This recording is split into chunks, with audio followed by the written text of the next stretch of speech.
Hello and welcome to the Best Practices Summit. Pollinator Friendly Alliance is a grassroots 501c3 nonprofit that protects the natural world through the conservation of pollinators. Our co-host is the Xerxes Society, a science-based nonprofit.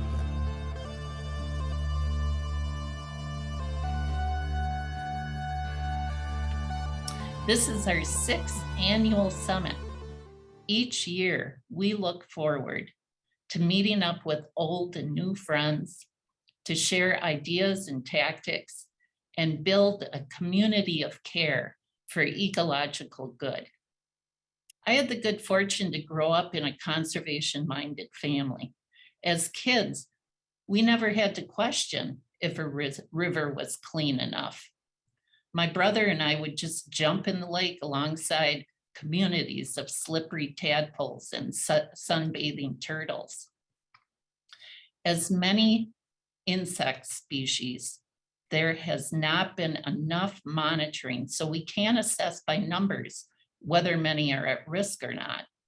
But living alongside these amazing creatures, like many of you, I'm witness to the obvious disappearance of fireflies at night, monarchs by day, nighthawks and warblers disappearing from the sky. In the conservation work that I do, I hear the worry from those in the trenches, from land managers, farmers, mothers, and fathers. Songbird decline is driven by the loss of insect populations, pesticide use, and habitat loss. These bird losses are in every biome, and this is a strong signal that our human-altered landscapes are losing their ability to support animal life. As Yogi Berra once quipped, the future ain't what it used to be. The climate crisis is here now. It's a long emergency that demands systemic solutions and immediate action. Climate change can disrupt plant-pollinator interactions. A study of the glacier lilies in Colorado illustrates how the lilies now bloom days earlier than a few decades ago. So the lilies are not getting properly pollinated, and the hungry bees are finding their flower foods in short supply. We are living during historic times. This environmental crisis is pushing us into a paradigm shift where the actions we take now contribute to either the solution or the problem. Everyone has the opportunity to share knowledge and take action for change.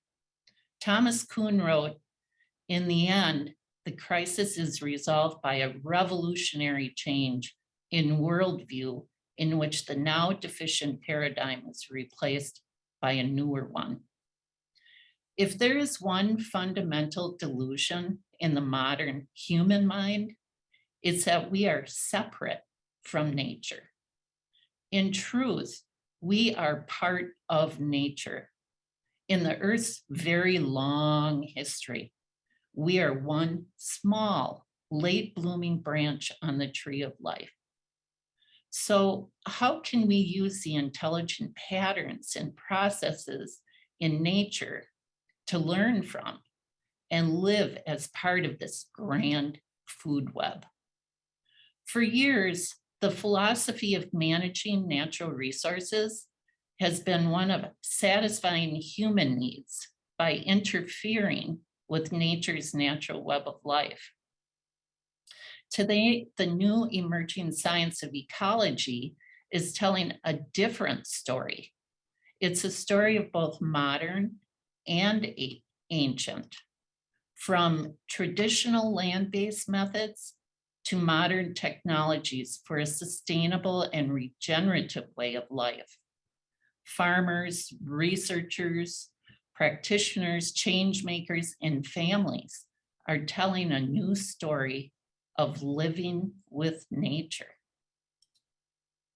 Dr. Jonathan Lundgren with Blue Dasher Farm in South Dakota is working on an ambitious agroecology experiment to research regenerative systems across North America.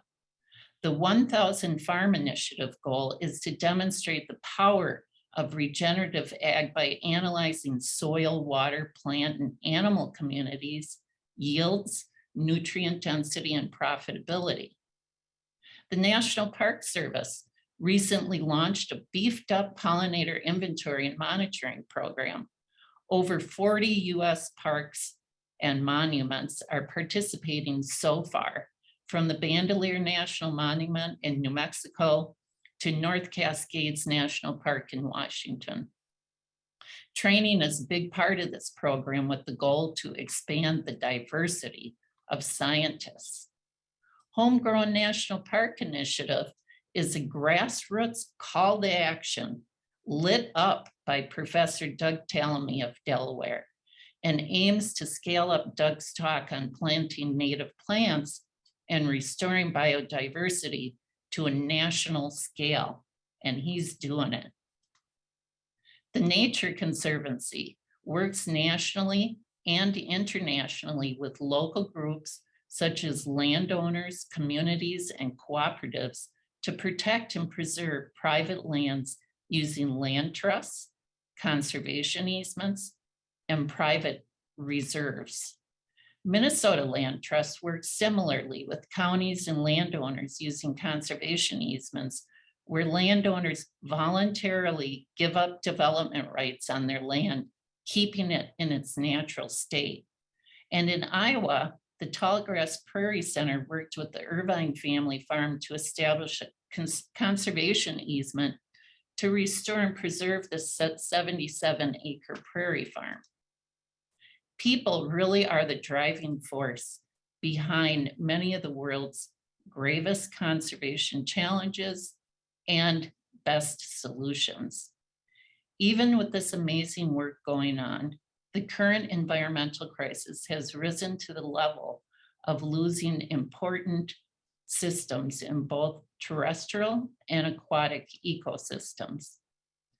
As we lose insects, there's so much at stake, ranging from pollination to decomposition to the very existence of higher trophic levels that rely on insect pollination at the base of their food chain, like we humans.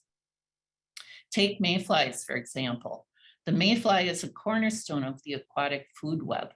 They serve as the link in the flow of energy between primary producers and secondary consumers. They scrape and ingest algae and sediment and then are eaten as larvae, nymphs, or adults by fish and birds and mammals and insects. This is just one example in a complex and intelligent food web and demonstrates the importance of protecting individual species. For the next 3 days, our goal is to bring together stories from the field, research, and demonstrations of ecologically sound practices and conservation that we can take with us and use in our own toolkits, incorporate new and old practices on the ground, share as educators, and actually walk that talk as a way of life. A shift to living with nature. So a big thank you to everyone for being a part of this community of care.